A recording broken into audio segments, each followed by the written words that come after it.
iyi ni radiyo ijwi ry'Amerika ivugira i Washington DC mu kirundi n'ikinyarwanda. Nshuti zacu bwakeye neza, ni Thomas Kamirindo basuhuza.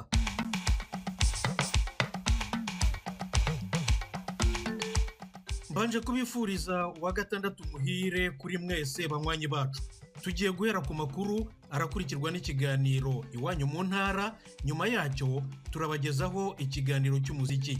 Ikaze kuri radiyo yanyu ijwi ry'Amerika. Amakuru tuyahere mu Rwanda. Indwara y'iseru yarateye muri gereza nkuru ya Nyarugenge iri imageragere mu mujyi wa Kigali. Umunyamakuru Eric Bagiruwubusa yaduteguriye inkuru irambuye.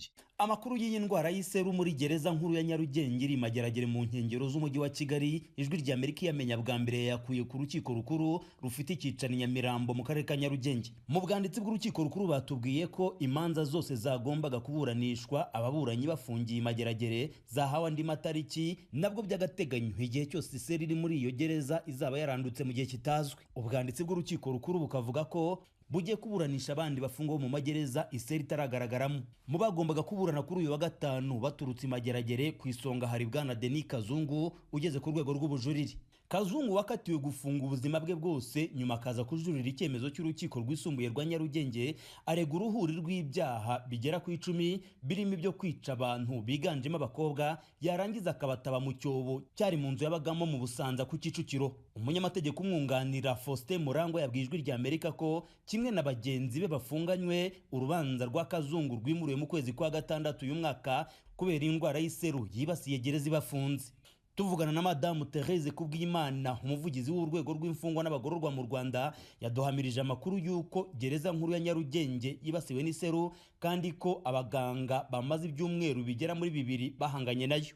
Abantu ntabwo bavuga ngo barwaye abantu bangana iki, kuko ibyari no gukumira, ariko abagaragaza ibimenyetso, kurwara no kugaragaza ibimenyetso, sindi umuganga ariko ntekereza ko ari ibintu bitandukanye. Abagaragaza ibimenyetso nibo bari muri isolation kurusha abazi. Ubwo baragira kuri bangahe? Ntabwo imibare nyifite nonaha.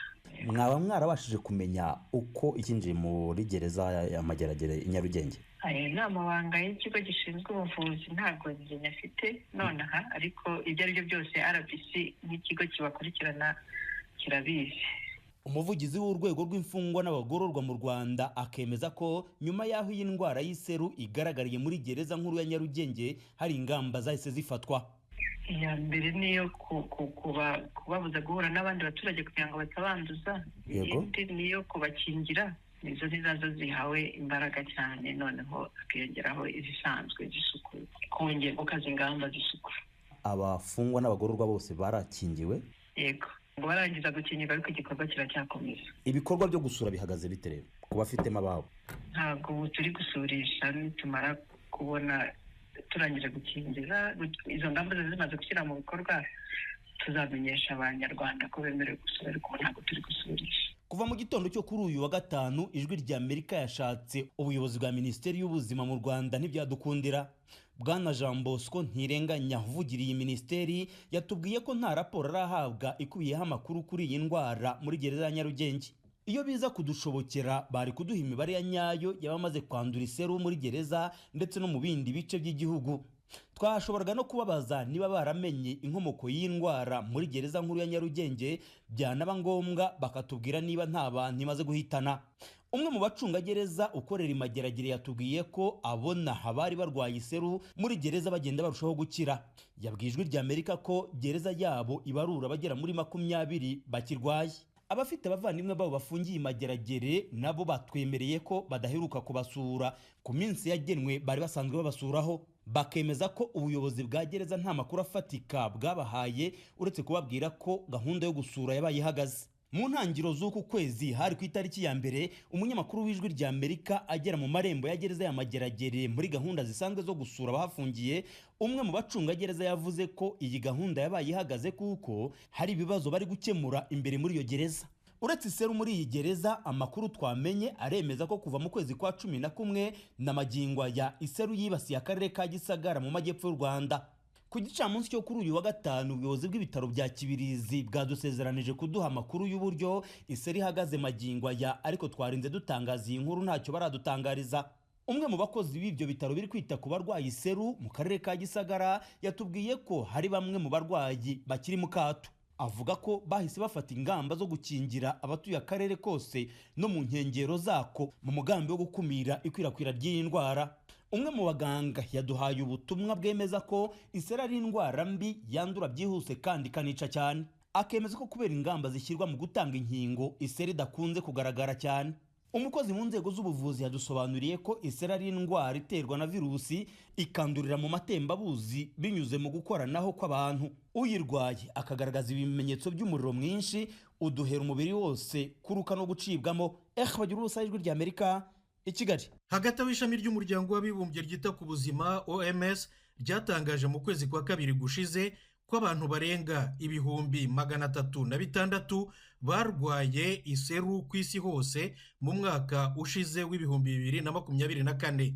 Biragaragaza ubwiyongere bwayo ku rugero rwa 79% ugereranije no mu mwaka w'2022. Muri uyu mwaka w'2022 OMS isobanura ko abantu 9,200,000 aribo barwaye iseru, muri bo 136,216 yarabahitanye. Iyi ni radiyo Ijwi ry'Amerika yumvikanira i Washington DC.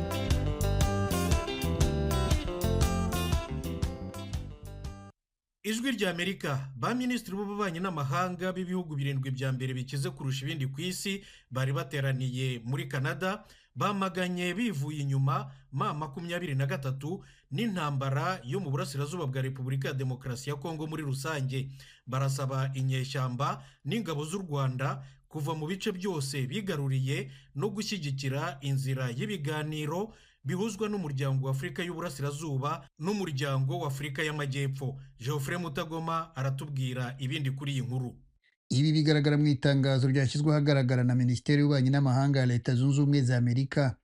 Rikubiyemo ingingo 6 z'ingenzi abaminisitiri b'ububanyi n'amahanga b'ibihugu 7 bikize kurusha ibindi ku isi baganiriyeho mu nama bagiriye Charlevoix mu ntara ya Quebec iri mu burasirazuba bwa Canada. Abitabiriye inama bavuze ko intambara ibera mu burasirazuba bwa Repubulika ya Demokarasi ya Kongo n'imvururu zishamikiyeho biciye ukubiri n'amategeko mpuzamahanga n'arengera uburenganzira bwa muntu kandi vogera ubusugire bwa Repubulika ya Demokarasi ya Kongo nk'igihugu cyigenga. Baboneyeho gusaba umutwe wa M23 n'ingabo z'u Rwanda gukura ingabo mu bice by'uburasirazuba bw'igihugu bigaruriye. Bashimangiye kandi ko imitwe yose irebwa n'ubushyamirane bubera muri ako gace harimo M23 na FDLR bakwiye kwemerera umuryango wa Afurika y'Uburasirazuba n'uw'Amajyepfo mu bikorwa by'ubuhuza bigamije kurangiza intambara mu mahoro kandi bakemerera abagore n'urubyiruko kugira uruhare muri ibi biganiro. Uretse mu karere k'ibiyaga bigari, abagize iyi nama bamaganye intambara ibera muri Sudani n'ibibazo yateje birimo gufata ku ngufu abakobwa n'abagore, imidugararo yateje inzara y'igikatu n'abaturage kuvanwa mu byabo ku rugero rutari rwabaho. Basabye impande zirebwa n'iyi ntambara kuyihagarika vuba na bwangu kandi zikemerera ibikorwa by'ubutabazi kugera ku bazahajwe nayo. Mu bindi iyi nama yemeje harimo ko ibihugu 7 bikize kurusha ibindi ku isi bishyigikiye byimazeyo igihugu cya Ukraine mu ntambara kirwana yo kurengera ubusugire ubutavogerwa ubwigenge bwacyo no kwishyira ukizana kw'abaturage. Bashimye ibikorwa bigamije kurangiza iyi ntambara mu nzira y'amahoro, by'umwihariko inama y'itariki 11 z'uku kwezi uyu mwaka yahuriwemo na Leta Zunze Ubumwe za Amerika, Ukraine na Arabia Saudite. Bashimye ko Ukraine yemeye ko habaho uburyo bw'amahoro bwo kurangiza intambara, basaba Uburusiya nabwo kwerekeza muri uwo mujyo bwemera kurangiza intambara mu nzira y'amahoro ku buryo butaziguye. Iyi nama kandi yanaganiriye ku kibazo cy'amahoro n'umutekano mu burasirazuba bwo hagati. Abayigize bamaganye igitero Hamas yagabye kuri Israel tariki 7 z'ukwezi kwa 10 mwaka wa 2023 basaba ko imfungwa zose zafashwe n'umutwe wa Hamas muri Palestina zarekurwa. Bavuze kandi ku kibazo cy'umutekano mu bihugu bikishijwe n'inyanja ya Pasifika n'amakimbirane hagati y'Ubushinwa na Taiwan, bavuga ko akwiriye kubaho ubutavogerwa n'ubusugire bw'imipaka ku mpande zose. Ku byerekeye umutekano muri Haiti, ibihugu 7 bikize kurusha ibindi ku isi byashyigikiye ko Kenya yohereje ingabo zo gufasha kugarura umutekano, bishimangira ko bishyigikiye ubutegetsi bwa Haiti mu gusubiza igihugu mu nzira y'amahoro. Ijwi ry'Amerika. Tukiri muri Canada, Minisitiri w'Intebe mushya Mark Carney yaraye ashyizeho guverinoma ye. irimo umutegarugori Ariel Kayabaga ukomoka mu Burundi. Eugenie Mukankusi araduha iyi nkuru. Depite Ariel Kayabaga yagizwe umuyobozi w'ibikorwa bya guverinoma mu nteko ishinga amategeko icyarimwe na minisitiri ushinzwe kuvugurura inzego za leta. Kayabaga ni umudepite wo mu ishyaka ry'abishyira bakizana mu gace ka London West mu ntara ya Ontario. Mbere yo kwinjira mu nteko yabaye muri njyanama y'umujyi wa London. Umwanya w'ubuyobozi w'ibikorwa bya guverinoma mu nteko ishinga amategeko awusimbuyeho Karina Gould wari wiyamamarije kuyobora iri shyaka ariko ntiyatsinda. Uyu ntiyagarutse muri guverinoma ya minisitiri w'intebe Carney. Abaminisitiri 18 bari muri guverinoma ya Justin Trudeau ntibagarutse muri guverinoma kubera ko bahisemo kutazitabira amatora ataha cyangwa ko Carney yabasimbuje abandi mu gihe arimo gushyiraho guverinoma igizwe n'umubare muto w'abaminisitiri. Kuri uyu wa gatanu nibwo Mark Carney na guverinoma ye barahiye. Nk'umuyobozi w'ibikorwa bya guverinoma, umutegarugori Ariel Kayabaga azaba ashinzwe guhuza ibikorwa by'ishyaka bya buri munsi no gucunga gahunda y'abanyamategeko, nubwo bishoboka ko ashobora kutazabona igihe gihagije cyo kubikurikirana mbere y'uko amatora rusange atumizwa. Guverinoma ya Mark Carney igizwe n'abaminisitiri bake ugereranije n'iya Justin Trudeau mu bijyanye n'uburinganire. Igizwe n'abagabo 13 n'abagore 11.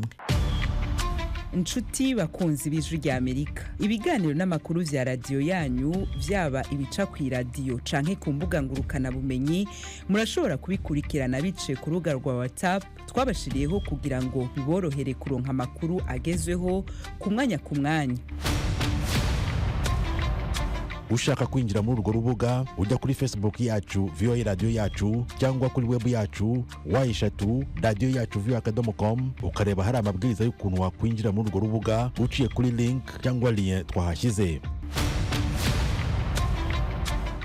Mu rubuga rwa WhatsApp y'Ijwi ry'Amerika usoma amakuru gusa, nta bubasha ufise bwo kubona abarurimwo. Vyumvikana ko ukurubamwo ataco vyica ku mutekano wawe n'ibiri muri telefone yawe. Ijwi ry'Amerika ni radio yanyu. Turabizera nk'uko mutwizera.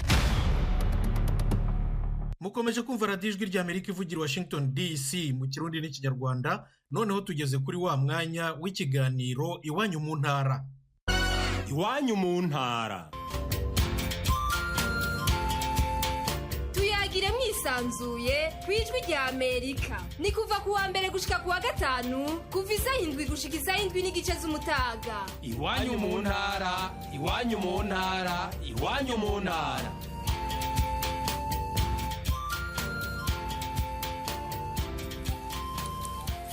nawe babwiraga mu ngingo nkuru umuryango w'iterambere ry'ibihugu byo mu karere ka Afrika y'Amajyepfo SADC wafashe icyemezo cyo kuvana ingabo zawo mu burasirazuba bwa Repubulika ya Demokarasi ya Kongo. Uyu ni umwe mu myanzuro yavuye mu nama idasanzwe yahuje kuri uyu wa kane abategetsi b'ibihugu yakozwe mu buryo bw'ikoranabuhanga. Inama yitabiriwe na Perezida wa Kongo Felix Antoine Tshisekedi Temistokle Mutijima. Ni inama yitabiriwe n'abategetsi bahagarariye ibihugu 15 kuri 16 bihuriye mu muryango SADC.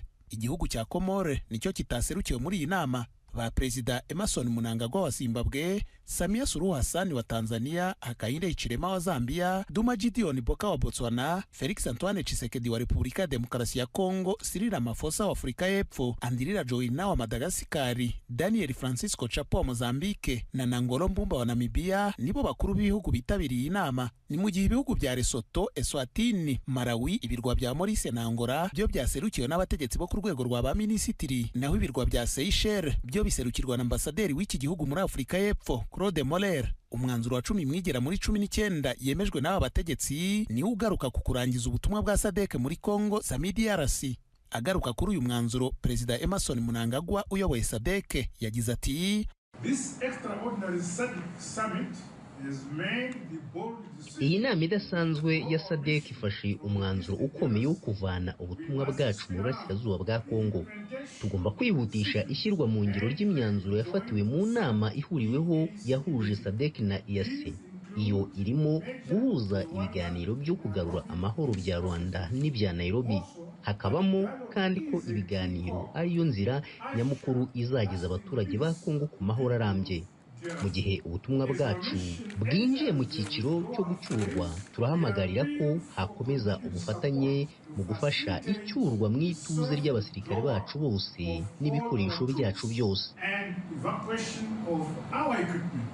Iyi nama kandi yanzuye ko umuryango wa SADC ugitsimbaraye ku bushake bwawo bwo gukemura amakimbirane mu burasirazuba bwa Kongo, bityo kuzakomeza gushyigikira imigambi igamije amahoro arambye n'umutekano muri iki gice cya Kongo hagendewe ku masezerano yo gutabarana y'ibihugu binyamuryango bya SADC yo mu 2003. Abakuru b'ibihugu binyamuryango bya SADC muri iyi nama bongeye gushimangira ko bazakomeza gushyigikira Repubulika ya Demokarasi ya Kongo mu kurengera ubwigenge, ubusugire, ubutavogerwa bw'imipaka yayo, amahoro n'umutekano birama ndetse n'iterambere ryayo. Bashimangiye kandi ko hakenewe igisubizo kivuye mu nzira za politiki na diplomasi kandi kigizwemo uruhare n'impande zose zirebwa n'iyi ntambara kugira ngo amahoro, umutekano n'ituze bigaruke mu burasirazuba bwa Kongo. Ingabo zari mu butumwa bw'umuryango SADC muri Repubulika ya Demokarasi ya Kongo (SAMIDRC) zoherejwe muri iki gihugu mu kwa 12 kwa 2023 byari mu rwego rwo gufasha leta ya Kongo nk'umunyamuryango wa SADC kugarukana amahoro n'umutekano mu ntambara ihanganyemo n'umutwe wa M23. Mu kwa mbere k'uyu mwaka igihugu cya Afurika y'Epfo cyatakarije abasirikare 14 muri iyi ntambara. Benshi muri aba bari aboherejwe muri ubu butumwa bwa SAMIDRC, ariko harimo na babiri bari mu butumwa bwo kubungabunga amahoro bwa Loni muri Kongo. Igihugu cya Malawi nacyo cyahatakarije abasirikare 3 bari mu butumwa bwa SADC muri Kongo. Abategetsi ntibatomora ingano y'abasirikare bose bari bagize SAMIDRC, barimo n'aboherejwe na Tanzania, ariko abenshi bari ab'Afurika y'Epfo babarirwa mu basirikare 1000. Umwanzuro wo gusoza ubutumwa bwa SADC muri Kongo uje mu gihe muri Afurika y'Epfo akamo k'abasaba ko ingabo z'iki gihugu zikiri muri Kongo zacyurwa gakomeza kwiyongera. Amakuru avuga ko izi ngabo zafungiwe mu kigo cyazo Igoma n'abarwanyi b'umutwe wa M23. Kuva mu kwa mbere k'uyu mwaka ku muvuduko udasanzwe, umutwe wa M23 ukomeje kwigarurira byinshi mu bice by'akarere k'uburasirazuba bwa Kongo gakize ku mabuye y'agaciro birimo n'imijyi ya Goma na Bukavu, imirwa mikuru y'intara za Kivu ya ruguru n'Epfo. Iyi nama y'abakuru b'ibihugu bya SADC ibaye nyuma y'umunsi umwe igihugu cya Angola nk'umuhuza gitangaje ko ibiganiro bigamije amahoro hagati ya leta ya Kongo n'inyeshyamba za M23 zivugwaho gufashwa n'u Rwanda bizatangira mu cyumweru gitaha. Ibiro bya Perezida wa Angola kuri uyu wa gatatu byari byatangaje ko ibiganiro hagati ya guverinoma ya Kongo n'inyeshyamba za M23 bizatangira ku wa gatatu w'icyumweru gitaha bikabera i Rwanda. Iri tangazo rya Perezidansi ya Angola ryaje rikurikira inama yari yahuje ba Perezida Joao Lourenço wa Angola na Perezida Felix Tshisekedi wa Kongo wari waranze kuganira na M23 nk'uko byasabwaga n'u Rwanda. Mu itangazo washyize ahagaragara kuri uyu wa kane, umutwe wa M23 wagaragaje ko wishimiye ibi biganiro by'imbonankubone na leta ya Kongo. Nyamara usaba itsinda ry'abahuza ko basaba Perezida Tshisekedi kugaragaza ubushake mu ruhame nta guca ku ruhande ko yemera kuganira nawo. M23 kandi yasabye umuhuza gutumira abarebwa n'ibi biganiro ku mugaragaro bakanamenyesha ibizagenderwaho, kuko kugeza ubu uwo mutwe uvuga ko utarabona ubutumire buhamagara mu biganiro uretse itangazo ryashyizwe ku ipaji ya Facebook ya Perezidansi ya Angola. Raporo y'impuguke za Loni ivuga ko u Rwanda rugifite abasirikare 4,000 mu burasirazuba bwa Kongo aho bafasha M23 mu ntambara z'inyeshyamba zihanganyemo n'igisirikare cya leta ya Kongo FARDC nabo bafatanya. U Rwanda ariko ibyo rurabihakana. Urakoze Themistocle Mutijima. Perezida w'u Burundi Evariste Ndayishimiye yahamagariye abarundi baba mu mahanga kugira uruhare mu iterambere ry'igihugu. Umwe mu bitabiriye iyo mpuruza ni Alphonse Nahimana utuye mu gihugu cya Canada, washinze ishyirahamwe ryitwa NCDP, Niragira Community Development Project, rifasha abanyagihugu guhinga kijyambere bongera umusaruro. Ishyirahamwe rimaze gushinga imizi mu ntara zigera ku 8 z'igihugu. Navuganye na Engineer Agronome Marc Ndayimirije, umuvugizi w'iryo shyirahamwe NCDP, atangira ambwira amavuna amavuko yaryo. Iryo shyirahamwe NCDP ryashinzwe n'umuntu yitwa Nahimana Alphonse, akaba asanzwe aba muri Toronto muri Canada. Yarishinze muri 2015, ubu akaba ariko ryababa imyaka 10 rishinzwe. Rero ubu yakurikiye icyumviro cy'umukuru w'igihugu yaje kubagendera muri Canada avuga ati garuka muteze imbere ho mwasize uruzogi. Rero nawe yaciye aza gushinga iryo shyirahamwe avuga ati rero hamwe navuka nasiga uruzogi mbere ko nagize imana ngatera imbere, nta kuntu nogaruka gufasha bamwe bene wacu nakura mbona. Niho yaciye ashinga iryo shyirahamwe rya NCDP akoresheje izina rya segekuruza wiwe. Hama abarundi rero benshi bagiye baraboneka ko ariko arakora, rero baciye baza baravuga bati natwe turashaka gukora nkuko natwe twabonye mukora iwanyu. ubu rero harageze ama NCDP ashika mu ntara nka 7-8 rero usanga zimwe zitwa amazina atandukanye zitwa nka NCDP Ndibatira Igitega, hariho NCDP Nahayo, amazina atandukanye umwe wese bivanye n'iyo avuka acaza arashira kwirindi zina ryiwe. Kugira ngo abatwumva basobanukirwe neza n'iri shyirahamwe ryanyu mu bikorwa mushyira imbere iyo mwigisha abantu guhinga no kongera umusaruro, bahinga bate, bahinga iki? Mu bikorwa dushira imbere harimo kwigisha abarimyi kwihingurira umwavu w'ikirundi bakoresheje ibyo bita ibyatsi bitandukanye mugabo birimo ivyunyunyu igiterwa kiba gikeneye, na cane cane tukaraba yuko dufise ivyunyunyu byitwa NPK, ni kuvuga azote, phosphore, potassium, ni kuvuga ni ivyunyunyu bikuru igiterwa kiba gikeneye. Aho rero kubera umwavu ari nkenerwa kugira umuntu ashobore kwimbura, ibyo wese twarabishize imbere cyane kugira ngo naho yokoresha umwavu w'ikizungu, ariko umwavu w'ikizungu ari nk'umwambiro ube muke cyane kugira ngo isi yimbuke umwanya munini. Hanyuma turabigisha rero n'ibijanye no kugwiza imivyaro y'ibitoki, na cyane cyane bitanga umusaruro, haba nk'ubumara amasenga, ibisahira, bya rubone, hama tukaca rero uwo mwavu rero barawushira ku biharagi no ku bigori hamwe no ku biraya. Turaba na cyane cyane biterwa bitumwa bironderwa cyane ku isoko kugira ngo n'aba banywanyi bo ma koperative nabo bashobore kuronka ibyo bafungura, bongere baronke n'ibyo basarurira isoko. None se wambwiraga yuko muri mu ntara zitandukanye, tuvuge hari Muramvya, hari Ngozi, hari Makamba, hari Ruyigi, hari Bururi, hari na Muramvya nyirizina, birumvikana kubera ko niho byatangiriye. Iyo muhitamo intara mushingamo iyindi koperative, muyihitamo mukurikije ibyera cyane muri iyo ntara cyangwa se mufata n'ibyera ahandi mukabaho mu bijyana? Ni ukuvuga ibyo dukora tumaze kubikorera i Muramvya barabishize ku ngurukana bumenyi, abarundi benshi barabibona nko ku ma YouTube. Hanyuma abantu rero bava mu ntara zitandukanye bonyene baca bavuga bati natwe, bakaturondera bakavuga ati natwe turashaka bijya bintu mwakoze hariya, muze kuturabira isi y'iwacu ivyo ibiterwa bisanzwe bihakunda. Nimba ari mu ntara y'Imbo, ni ukuvuga yuko naho duca tugerageza kuraba, turi kumwe n'abahinga batandukanye bagerageza kwiga isi iyo muri ako karere bakoranye n'abarimyi bo muri aho karere, bati aha hakunda ibi. Tugeze mu ahantu mu intara y'Imbo naho duti harakunda ibitoki cyane, turabishira kw'ingufu. Ari ahantu naho tubona yuko hakunda ibitunguru, ukuvuga wa mwavu turaheza naho tukawushira imbere mu gutera ibitunguru bizozana umusaruro. Ni ukuvuga umwavu w'ikirundi tubigisha, umwavu hariho hose, naho biravana n'ibyatsi by'ubwoko kanaka twasanze, duca tugerageza gukoresha ibyo kugira ngo bishobore kuzana vya vyunyunyu bikenewe. Ibitahari naho tukagerageza kuvyongereza turavye ibihari canke ivyo dushobora kuzanamwo kugira ngo uwo mwavu tuhe akanovera gakwiye. None se mbwira Engineer Marc Ndayimirije, kuva iyi NCDP yatangira ashize imyaka 10 mwigisha abanyagihugu guhinga no kongera umusaruro, murabona umusaruro wariyongereye ku kihe kigero ku buryo mwavuga muti ababikoze bashoboye kwihaza, basagurira amasoko ku buryo n'inzara ntaho yamenera? Kuva aho tubitanguriye uravye nk'imirima yabo kuntu isigaye se, hariho abantu n'umwavu w'ikizungu uwe batakibona yuko ari ingorane kuri bo. Nuravye n'ibigori baba bafise, abarimyi turabona yuko umwimbu washoboye kwiyongera ku bice birenga 60%, meme na 70%. Marc Ndayimirije, umuvugizi wa NCDP mu gihugu cy'u Burundi, ndagushimiye cyane kubw'akakanyu uhaye Ijwi ry'Amerika. Murakoze. Ikiganiro c'abakenyezi, aho abagore bavuga ubuzima bwabo n'imibereho yabo n'ingene bafasha imiryango yabo n'uko biteza imbere ubwabo. Ikiganiro c'abakenyezi ni ku Ijwi ry'Amerika.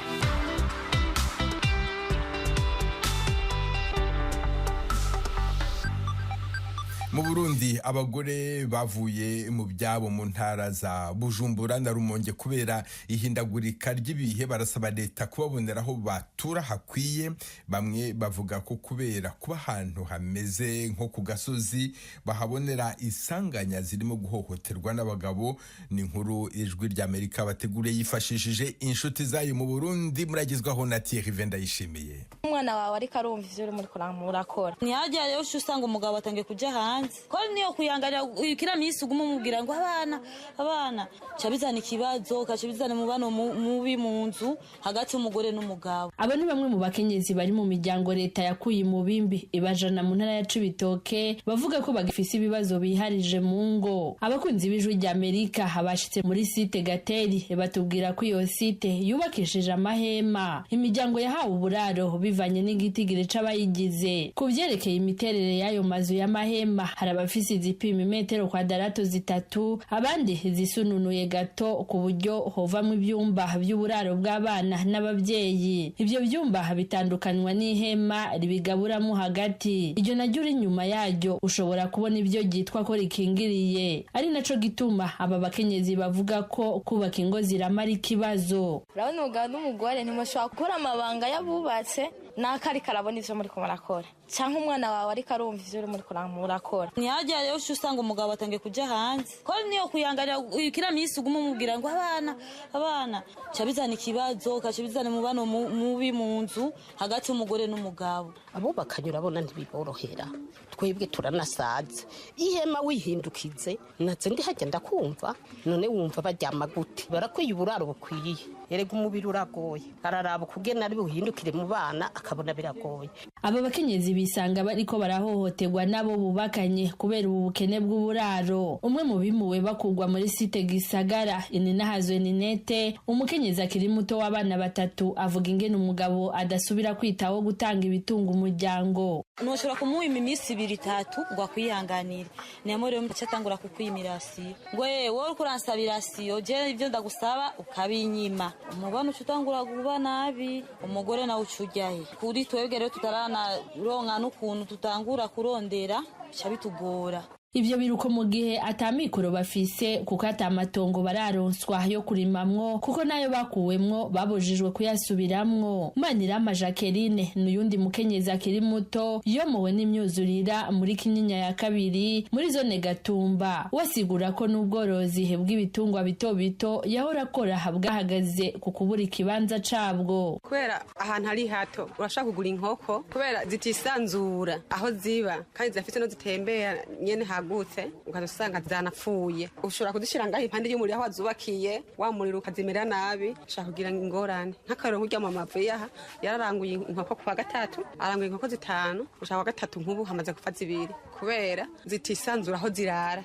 Muri rusange abakenyezi bari mu bakogwa ko n'ingaruka mbi zivuye kwihindagurika ry'ibihe kuruta abagabo. Bivugwa na Renilde Masunzu arongoye ishirahamwe ry'abakenyezi igishinze gukingira ibidukikije mu Burundi AFEB mu mpfunyapfunyo. Umukenyezi ajejwe ivyo byose bizana gufasha umuryango. Nshaka kuvuga ko ari warima habaye uruzuba canke umwuzurira w'inzuzi urumva homberamo. Turavye nka Tanganyika nyene vyagenze murabona abantu barataye izabo baragenda kurondera ahantu hatatwawe. Ivyo byose bituma umukenyezi agwa kutwana twiwe akabura nica bagaburira. Kukaba nkako abakenyezi bahuye n'isenyagurika ry'umusozi ku mutumba wa Gabaniro muri komine ya Muhuta mu ntara ya Rumonge mu kwezi kwa 4 k'umwaka uheze bavuganye n'abakunzi b'Ijwi ry'Amerika bavuga ko batarasubira kuronka mikoro kugira ngo bigwaneko. Ni mu gihe nabo leta yari yabanje kubira begeranirije ku mashure y'imyuga yo mu Gitaza. Inyuma y'ikiringo gito yabahaye amafaranga y'amezi 3 yo gukota amazu. Kuvyerekeye imibereho yabo nyezina abakenyezi bavuga ko bahora bifashisha amafaranga baziganya mu bivuye mu ndimiro. Muri kino gihe batagira aho barima basigura ko atamikoro kugira ngo bashobore gusanasana imiryango yabo. Urakoze Thierry Vendayishimiye. Hano dusoreje aya makuru y'Iwanyu mu Ntara mwakoze kudutega amatwi. Dukomeje kandi gahunda gushigashira